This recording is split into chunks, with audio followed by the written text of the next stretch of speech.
Hello guys, welcome. अच्छा अस्सलाम वालेकुम। अस्सलाम वालेकुम, नमस्ते और सत श्री अकाल। अच्छा जी, तो सीन ऐसे है कि आज की वीडियो होने वाली है बड़ी ही ना दुखद भी और थोड़ी सी हमारे लिए तो थोड़ी डरावनी भी है कि मतलब मौत के बारे में ये वीडियो है। उनके लिए काफी भाई रिलीजियस क्या हो हाँ। गया है? मौत के बारे में कौन सी वीडियो ली है? यार मौत के बारे में रिलीजियस वीडियो उनके है। बारे में होने जा रही है हाँ, काफी। हाँ। रिलीजियस भी है। हाँ। और मतलब किस बारे में थी ये? होटल्स थे ये कोई? बनारस के डेथ होटल्स बने हुए हैं बनारस में, कि वहाँ पे फेमस ये चीज है कि जब भी इंसान को पता चले ना कि अब मेरे वो वक्त करीब आ गया। तो वो स्पेशली 2-3 मंथ्स पहले या कुछ डेज पहले ही आके उन होटल्स में रहते हैं और देन उधर से उनकी डेथ वगैरह शुभान होती है। भाई, लगता है। ये वैसे तो दिल वाले बंदे का ही काम है जो उसको हाँ। पता हो कि मैंने अब जिंदगी खत्म हो ये जानी बात है तो और मैंने है, होटल के ये अंदर बात रहना तो है। है, लेकिन वहाँ के लोग ये मानते हैं कि भाई हम अगर उस जगह पे हमारी डेथ होती है तो हमारे लिए काफी अच्छा सीन है। चलो देखते हैं, मतलब हाँ। वीडियो स्टार्ट करते हैं। तो ज्यादा नॉलेज तो नहीं है, लेकिन फिर हाँ। भी थोड़ी बहुत मैंने वीडियो टॉपिक रिसर्च की थी। सही है। बनारस, हस्तियां वो शहर जहां पूरी दुनिया से लोग आते हैं इस उम्मीद में कि वो अपनी आखिरी सांसें यहाँ लें।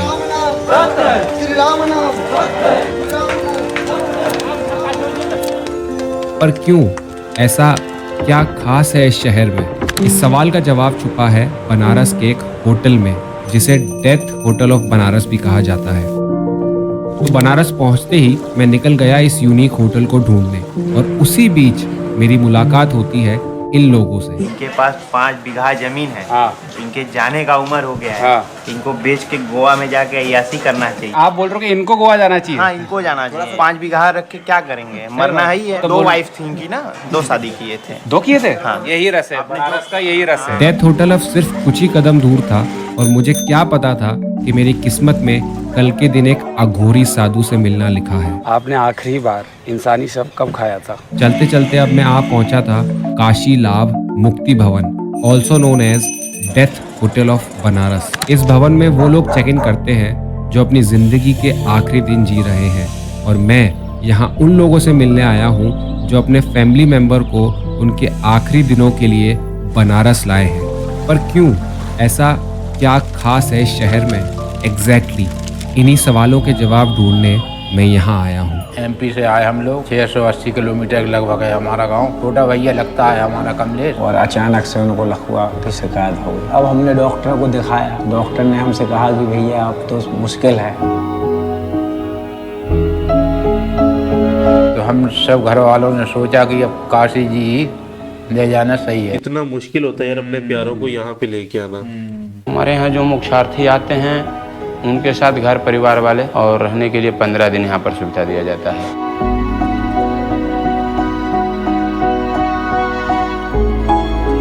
और जब से यहाँ पे आए हैं, जब से वो अन्न भी ग्रहण करने लगे। एक बिस्किट खाया है हल्का एक सा। बिस्किट खाया है। 2 दिन से बंद। अभी थोड़ी सी दाल रोटी खा ली।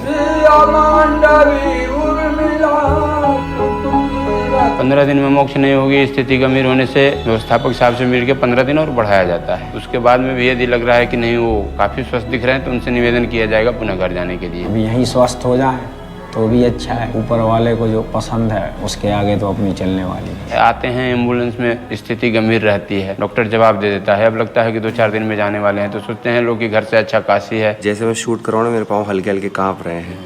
पता नहीं क्या अजीब सा यहाँ पर है। ये वजह है कि अपने हिंदू धर्म में मोक्ष प्राप्ति होती है बनारस में आते। और जगह तो शरीर छोड़ने से पुनर्जन्म होती है, लेकिन काशी में जो व्यक्ति शरीर छोड़ता है पुनर्जन्म नहीं होती है। वो बाबा विश्वनाथ के गोद में ही समर्पित हो जाता है, वैकुंठ धाम को प्राप्त कर लेता है। या तो वे ठीक हो जाए, और ठीक नहीं हो रहा है तो भगवान अपनी शरण में उनको ले वैसे में 7 या पता नहीं 9 जन्म इस तरह कुछ होते हैं ना। ले। हमारी यही इच्छा है। इससे पहले हमारे दादाजी भी यहाँ आए हुए थे और वो भी मोक्ष की प्राप्ति उन्होंने यहाँ पे की थी। तो बनारस में मृत्यु होने से मोक्ष की प्राप्ति होती है, यानी बर्थ और डेथ की साइकिल से मुक्त हो जाना। पर सिर्फ बनारस ही क्यों, जहाँ से मोक्ष प्राप्त किया जा सकता है? इसका जवाब छुपा है बनारस के महाशमशान में, मणिकर्णिका घाट। वो जगह जहाँ हर दिन 100 से ज्यादा चिताएं जलती हैं। तो काशी लाभ मुक्ति भवन के बाद मैं चल दिया मणिकर्णिका घाट के लिए। भाई इतनी पतली गलियां हैं यहाँ पे, दोनों तरफ से गाड़ियां जाती हैं, दोनों तरफ से लोग आते हैं, तगड़ा ही इस जगह पे जाने के बाद तो लोगों के अंदर वो पैसे की और गाड़ियों की चीजों वो तो खत्म हो जाती होगी कि मतलब इन चीजों का क्या करना है, तुम अपने अच्छे काम करो और अपने आने वाली जिंदगी के लिए थोड़ा भाई। और मतलब रुक ना रहा भाई कुछ भी, ना लोग रुक रहे ना ये कुछ रुक रहा। टिपिकल बनारस हम बोलते हैं ना, वो यही है, वो ये गलियां हैं। किसी आप नॉर्मल शमशान पे जाओगे तो इतनी लकड़ियां दिखेंगी जितनी आपको यहाँ पे दिख रही हैं।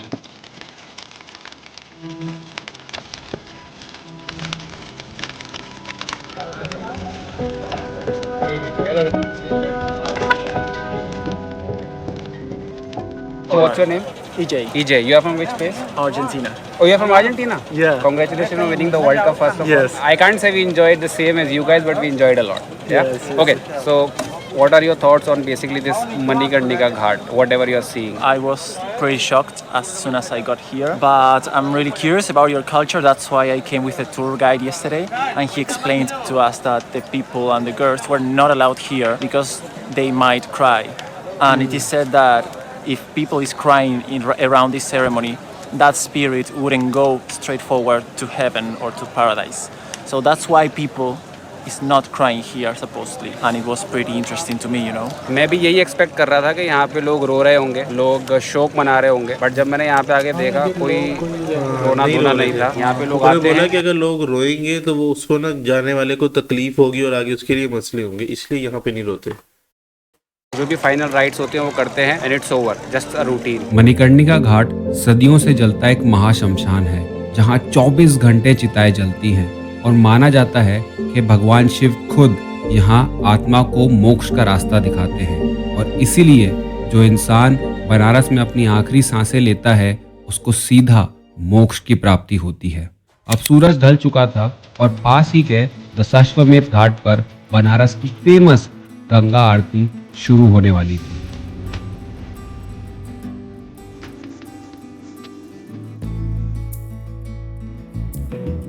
ओके, और बिग ये आगे थे।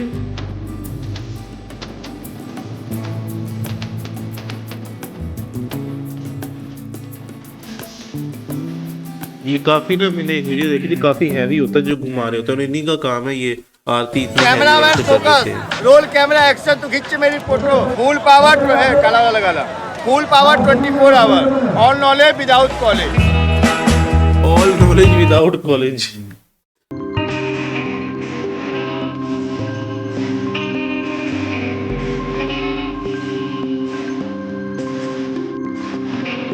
अब समय था रियल अघोरी साधु से मिलने का और बीच रास्ते मुझे शशांक भाई मिल जाते हैं।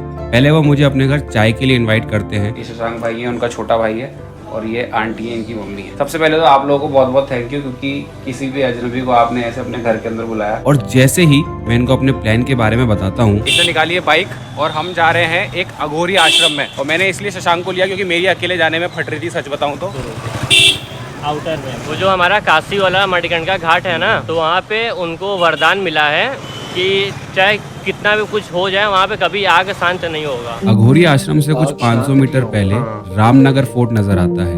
गंगा के किनारे बना ये फोर्ट 18th सेंचुरी में रेड सैंडस्टोन से बनवाया गया था। अघोरी आश्रम पहुंचने ही वाले थे पर पता नहीं वहाँ का आसपास का एरिया बड़ा अजीब सा था। एकदम सच्ची बताया, दिल से बहुत डर लग रहा है। हालांकि दिन का टाइम, बट ये सब जो पैरानॉर्मल चीजें तो अच्छी चीजें नहीं ना, इस कारण डर लग रहा है। तो तुम चाहते हो कि वापस मोड़े? अब आए हैं तो उसको पूरा करेंगे। तो जिस आश्रम में हम जा रहे हैं ना, वहाँ पे सारे अघोरीज रहते हैं। उसका नाम है माँ काली अघोर आश्रम। हमको पता नहीं क्यों ऐसा लग रहा है कि अभी तक जो भी हमको लग रहा है ना, बहुत अजीब सा लग रहा है, बट वहाँ जाके वो लोग बहुत अच्छे होंगे। तो इसी विश्वास से मैं चल रहा हूँ। फट तो मेरी भी रही है क्योंकि शहर से कट के एकदम अपन खड़े हैं गंगा के साइड में, और यहाँ पीछे की तरफ सीवेज प्लांट है और यहाँ कोई नहीं है बचाने वाला। ये सीवेज का पाइप है बेसिकली ये सारा, और अपन को जल्दी निकलना है यहाँ से। रात को ज़्यादा देर रुकना नहीं चाहिए यहाँ। लोग डरते जरूर, मगर आप यहाँ पे आएंगे तो आपको इतना सुकून मिलेगा जिसकी आप कल्पना नहीं कर सकते। माँ के दरबार में कोई डर नहीं है, तो माँ है। और हम सच भी बताएं तो जब हम घाटों पे जाते हैं ना, तो वहाँ जो साधु मिलते हैं उनसे आप बात नहीं कर सकते, वो अलग स्थिति में होते हैं। असल अघोरी कैसा होता है उसको जानने के लिए मैं यहाँ आया। मुझे भी आप लोगों से मिलकर बहुत अच्छा लगा, क्योंकि अभी जब मैं यहाँ आ रहा था तो मन थोड़ा अजीब सी, वो रास्ता थोड़ा सा हाँ, आश्रम में सबसे पहले मुझे मंदिर में बुलाया गया। सच बताऊं तो ऐसा मंदिर मैंने आज से पहले कभी नहीं देखा था। फिर मेरी मुलाकात होती है एक रियल अघोरी साधु से। मैं माफ़ी चाहूँगा अगर गलत हो तो। आपने आखिरी बार इंसानी शव कब खाया था? शाम भी खाए थे, आज शाम भी खाएगा। अच्छा, शाम भी खाएंगे? प्रतिदिन खाता है। तो वो शव आता कहाँ से? सांप भी खाएगा, मतलब स्नेक। पीछे गंगा मैया से, स्मशान वहाँ से शमशान वहाँ पे है। वहाँ पे पुत्र किसी संसारी उसका घर में कोई स्वर्गवास हो चुका हो, उसको ले आकर के रुद्रभूमि से उसको संस्कार करता है। वो संस्कार करते रहेंगे समय कुछ बॉडी का मांस बच जाता है। वो प्रसाद को उठा करके गंगा जी में फेंकता है। उसको उठा करके खाना वो अघोरी का तत्व है, वही महाप्रसाद है। शिव सब समान है, सब शिव समान है। कोई अपना पिता को काटेगा पीटेगा, गोद में बैठ सकता है, अपना समय थोड़ा समय प्रार्थना कर सकता है, बस इतना है। इसको काटना पीटना नहीं पुत्र, डराना का काम नहीं है, वो धर्म को रक्षा करना काम है। अपने आँखों पे लगाया हुआ ये क्या है? ये चिता बुद्ध है, उसी का है। 5 बार बच्चों दिए है दूसरा घर में, एक ही बच्चों नहीं बचा है। कब आश्रम के लिए वो लोग दान दिया, उसके बाद माँ गंगा जी को प्रार्थना किए थे, माँ उसको बच्चों दे दे, आपका नाम रखेगा। उसके बाद माँ उसको प्राप्त कर दी, तो उस समय उसका नाम गंगा रखी थी। अच्छा, मैं आपसे एक बात बोलूं, दिल की बात। जब मैं घाट पे गया था ना कहने के लिए, जो अघोरी थे उनसे जब बात करते थे तो बड़ा भय सा लगता था कि ये किस तरह से जवाब देंगे, किस तरह से बर्ताव करेंगे। मगर जब आपसे बात कर रहे हैं, उसमें और इसमें जमीन आसमान का अंतर। एक अघोरी साधु असल में कहते किसे हैं? लोगों को इस बारे में ज्यादा जानकारी है ही नहीं। अघोरी साधु आकर के 1-2 दिन को साधु बनना वो असंभव। बारिश हो, धूप हो, कोई चीज हो, स्मशान को जोड़ के नहीं जाना पड़ता है। अघोर का पूजा शांति पूजा है और रहस्य पूजा है। कब पृथ्वी सो जाता है वो समय अघोर जाग जाता है। माता पिता सेवा, अपना भगवान का सेवा, अपना धर्म का सेवा करते, कोई काम हो चलते रहे, सबको सद्गुण सद्भावना। अच्छा यार, इसको देख के ना वो अघोरी साधु नहीं लग रहे, वो तो बड़े खतरनाक से होते हैं। ये जितना स्वीटली ये रिलीजियस बंदा लग रहा है ना। माता पिता आशीर्वाद से, भगवान का कृपा से सब मिलता है। सच बता रहे दिल से, यहाँ आते आते तो बहुत डर लग रहा था कि क्या होगा क्या नहीं, बट यहाँ आने के बाद वाकई में जो सुकून है वो मिला। अब बारी आ चुकी थी गंगा किनारे बसे हिंदुस्तान के सबसे पुराने शहर बनारस के खूबसूरत घाट और यहाँ की पुरानी गलियों को एक्सप्लोर करने की। और सबसे पहले मैं गया वहाँ जहाँ सबसे ज्यादा सुकून मिलता है।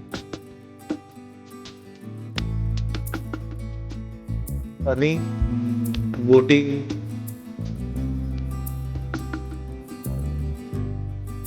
बाबूलाल जी हम बता रहे हैं, जब हम बनारस आए उससे पहले हमने सुना था कि बनारस में सबसे खूबसूरत बातों में से एक ये है कि गंगा नदी में चप्पू की नाव में बैठकर बनारस के घाटों को निहारना बेहतरीन बेस्ट लगता। हमारा नाम बाबूलाल निषाद। हमको नाव तो हम लोग बचपना चलाते, मगर अब कस्टमर का काम जो हम ये 20 साल से कर रहे हैं। बनारस का ऐसा कौन सा खाना है, ऐसी कौन सी चीज है जो आपको सबसे ज्यादा पसंद है और जो आप बोलोगे भाई साहब ये तो यहाँ खा के ही जाओ? नशा पानी में अरे वो सब नहीं है, सादा बताओ, सीधा नशा पानी बता रहे हो। वो अपना ब्रांड का नाम बताने लगा था, तो ये भी तो कचौड़ी जलेबी तो है सुबह का नाश्ता। गए चाटे कचौड़ी खाए, ऐसा लग रहा है पीछे से पाद रही है। पूरी अभी 20-25 मिनट बाबूलाल जी को पहली बार हंसा दिया है भाई साहब, हंसा दिया है मगर मैंने। हाँ, नदी में तो हम लोग तैरने तो हम लोग के पूर्वज ने आते रहे, हम लोग को फेंक देते रहे नाव से, छपर छपर पौड़ के चले जाए। हमारा गंगा माँ है, इन्हीं के जरिए हम लोग जीते खाते हैं। माना जाता है कि गंगा जी में नहा लेने से सोल प्योरीफाई होता है और किए हुए पापों से मुक्ति मिलती है। मासूम में पूरा डूब जाता है। वो जो छोटी छोटी खिड़की है, हाँ, निषाद राज लिखा हुआ है, वहाँ तक चला जाता है। इतना चला जाता है? हाँ। अब समय था बनारस की गलियों में भटक जाने का। और भाई साहब मुझे यहाँ एक से बढ़कर एक लोग मिलते हैं। जब मैं सेंटीमीटर का था गोद में, तो दांत चिहार के इसी जगह ला दिए, माँ बाप पटक दिए। बचपन मेरा गंगा किनारे, जितना गेम है सब मैं मन से खेला। पहले जो है गंगा जी लोग नहाते थे, धोते थे, खूब तैरते थे गंगा जी के अंदर। उसी के अंदर पानी में चोर सिपाही खेलते रहे। पंडित जी लोग भी चिल्लाए, अबे निकल जा, बे निकल जा, भुतवा आ जाई, भुतवा आ जाई। गंगा माँ का लंबाई चौड़ाई गहराई नहीं नापते, जितना माँ बेटे के प्रेम में गहराई है उतनी ही गहरी है। जब मन घबराता है, गंगा जी देखिए बगल में है, 5 मिनट गंगा जी जाइए, गंगा जी में जो है बैठे देखिए आनंद। काशी में ऐसे 7 कुआं हैं जहाँ पे आपकी मृत्यु के 6 महीने पहले आपका परछाई दिखना बंद हो जाता। उसमें से एक है कुआं चंद्रकूप। आंटी कुएं के लिए इधर जाना है। तो आपके हिसाब से मेरे को देखना चाहिए नहीं देखना चाहिए? हाँ, आपको देखना चाहिए, मैं रोज ही देखती हूँ। और मेरे नंद के साथ ही हादसा हुआ था, वो देखी थी, उनको नहीं दिखा। हाँ। और 1 महीने के अंदर वो एक्सपायर कर गई। मैं भी कुएं पे खड़ा हूँ, ये रहा कुआं, ऊपर से रोशनी आ रही है और दिख सकता है कि परछाई दिख रही है नहीं दिख रही, साफ साफ पता चल जाता है। मैं आपको दिखाता हूँ मेरा क्या सीन है। ये रही मेरी परछाई। सिंधिया घाट पे रत्नेश्वर महादेव का मंदिर है, जो कि कहा जाता है कि पीसा टावर से भी बहुत ज्यादा झुकाव पे है। बेसिकली यही वो टेम्पल है जिसकी भैया बात कर रहे हैं। रस पिए आप, जूस पिए जूस। एक रस है यहाँ पे जिसका नाम है बनारस। सब बना बनाया है। आदमी को कहीं भी आपको पानी दाना खाना पीना कपड़ा लत्ता, अगर कपड़ा भी नहीं है तो आपको मिल जाएगा, कोई ना कोई दे देते दान में, फट से दे देंगे। अगर एक बार आ गए तो दोबारा जा नहीं सकते यहाँ से। आएंगे अपनी मर्जी से, जाएंगे बनारस की मर्जी से। सब देशों का रस ये है बनारस। बनारस दुनिया की सबसे पुरानी लिविंग सिटीज में से एक है। ये शहर कितना पुराना है उसका अंदाजा आप लगा सकते हैं इस बात से कि ये घर है स्वयं माता पार्वती और भगवान शिव का। तो मैं अभी सारनाथ में हूँ, जो वाराणसी में ही आता है। बेसिकली गौतम बुद्धा ने जब बोध गया में ज्ञान की प्राप्ति की थी, उसके बाद उन्होंने अपना जो पहला उपदेश वो एग्जैक्टली इसी जगह पे दिया था। हर हर महादेव। ये काशी का महत्व पागल है। हम लोग चना चबेना खा लेंगे, गंगा जल पी लेंगे, लेकिन काशी नहीं छोड़ेंगे। हम लोग चाहते हैं कि काशी में भी हम लोग सेवा करते करते हम लोग भी यहीं इस भवन के अंदर समर्पित हो जाए, तो हमें बहुत खुशी की बात होगी। काशी नगरी देवता नगरी है, भोले का नगरी है, उसके अंदर धर्म से रहे ऐश्वर्य प्राप्त होता है पुत्र। बनारस के लोगों ने और यहाँ के खूबसूरत घाटों ने मेरा दिल जीत लिया। मतलब कुछ तो बात है इस शहर में। मणिकर्णिका घाट पे बिताए हुए पलों ने मुझे सिखाया कि जीवन का परम सत्य तो मृत्यु ही है और आखिर में तो हम सबको यहीं आना है। शमशान के बाहर मैंने कहीं पढ़ा था कि जन्म लेना भाग्य की बात है, मृत्यु आना समय की बात है, पर मृत्यु के बाद लोगों के दिलों में रहना ये कर्मों की बात है। ओवरऑल वीडियो ये होगी जी एंड। और पूरी वीडियो मुझे जहाँ तक मैंने स्टार्ट की थी ना, काफी मुझे लगा था कि एक ना जरा हॉरर सी होगी, पर हॉरर कम, ये ना सीख ज्यादा देखे गई है। ज्यादा देख गया। दूसरी बात ये कि सिर्फ हमें लगा था कि जस्ट वो होटल्स कवर करेंगे, लेकिन ये ओवरऑल बनारस को कवर किया, बोटिंग को कवर किया, और साथ वो उधर अघोरी बाबा के पास गए वो भी, और जो वो पूजा करते थे, वो जो 2-3 यंग जो थे पंडित थे, वो भी कवर हो गए सारी चीजें। कौन से पंडित? यंग से पंडित थे वो जो ऐसे आरती पूजा, गंगा आरती पूजा। अच्छा, वो भी मतलब ना, मुझे जहां तक देखा है मैंने, यंग मैंने पंडित इधर ही मतलब मूवीज में देखे हैं, इधर वीडियोस में देखे हैं, व्लॉग में, वैसे नहीं देखे। और ओवरऑल वीडियो काफी ज्यादा अच्छी थी, जबरदस्त थी, बड़े प्यारे तरीके से फिल्म भी बड़ी प्यारी की थी उसने, अच्छे तरीके से रिकॉर्ड की थी। और सबसे बड़ी बात मुझे एक चीज जो फैसिनेट करती है ना, कि कोई भी ब्लॉगर जब किसी रिमोट एरिया में जाता है ना, उसको जिस तरह इस भाई को बाइक वाला लड़का मिल गया, अपने घर ले गया। हम लोग पाकिस्तान में इतना वो नहीं है कि मतलब अपने घर ले जाएं, चलो आओ ये इंडिया में ये चीज यार बड़ी मेहमान नवाजी कह लो, जो भी। अब इवन के जो गणेश गुप्ता की हमने एक वीडियो कवर की, उसमें भी वो घर ले गए थे, नॉर्थ में गया था, लेकिन वहां पे भी कह लो कि उसको उसी तरह से प्यार वगैरह मिला। ये तो मतलब ना बड़े अच्छे अच्छे लोग हैं दुनिया में, लेकिन ये है कि कुछ खबीस लोग भी हैं, खबीस को थोड़ा दूर रखे, अच्छे लोगों के साथ रहे। और ओवरऑल जहां तक मैं कहना चाहूंगा ना, कि इस वीडियो को देख के मतलब ना बंदे माइंड ब्लैंक हो जाता है कि यार छोड़ो वीडियो, सारा कुछ बंद करो, चलो यार अल्लाह अल्लाह करते हैं, या फिर जो इंडियंस होंगे या हिंदू होंगे बोलेंगे चलो राम राम करते हैं, बस कोई मंत्र का जाप करें या फिर कोई दुआ शुआ करें, बाकी ये सब यूट्यूब मोह माया है। बाकी गाइज, आपको ये वीडियो कैसी लगी आपने लाजमी बताना है। अगर आप मजीद इस तरह की वीडियो देखना चाहते हैं तो हमारे चैनल को सब्सक्राइब कर लें। बाकी मिलते हैं आपसे नेक्स्ट वीडियो में, तब तक के लिए टेक केयर।